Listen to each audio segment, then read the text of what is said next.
Il y a beaucoup d'histoires qui racontent qu'il y a des pères qui sont partis acheter du lait et qui ne sont jamais revenus. Dans mon cas, mon père a pris la main de ma mère et l'a emmené avec lui pour acheter ce fameux lait. Et ils ne sont jamais revenus comme on s'en doutait. C'est pourquoi la seule figure maternelle et paternelle que je reconnais et à laquelle je suis reconnaissant, c'est mon grand-père, Augustus.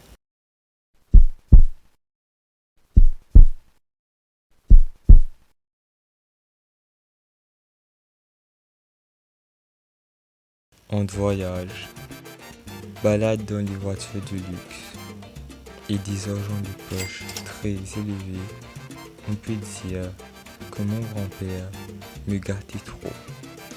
Mais il essayait juste de me faire oublier l'absence de mes parents et ça marchait. Et il avait même pu me faire décrocher une place dans l'équipe nationale. Toutefois, une question animait souvent mes pensées. Comment a-t-il autant d'argent, lui qui vit seulement de la terre?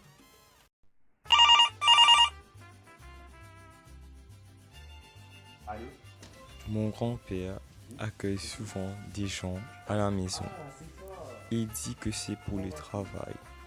Mais cet homme avec qui il avait rendez-vous aujourd'hui semblait le rendre de bonne humeur.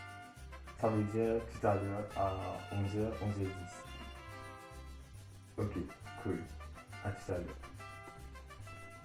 Pour dire foot ma gueule, j'avais un mec. Moi j'ai 66 ans. Et lui, il avait 20 ans de moins. Même pas 40 ans de moins. Bon, maintenant, condition physique, c'est pas trop ça, mais bon, les biceps,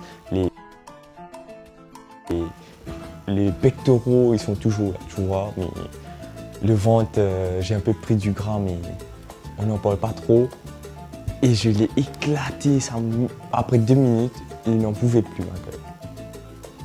Une meuf, ma gueule, c'était comme ça, c'était comme ça et tout, comme un melon, quoi. Et ben, ma gueule, t'en as vu des choses. C'est aberrant. Et les meufs de mon époque, c'était éclaté au sol. Il y avait Mona Lisa, il y avait Mary Poppins. En passant, t'en penses quoi de ma moustache? Bon, c'était une belle moustache, mais tu m'arrives même pas à la cheville. Mais bon, bref. Et ben, la moustache ne prend pas trop la confiance, papy. Ah.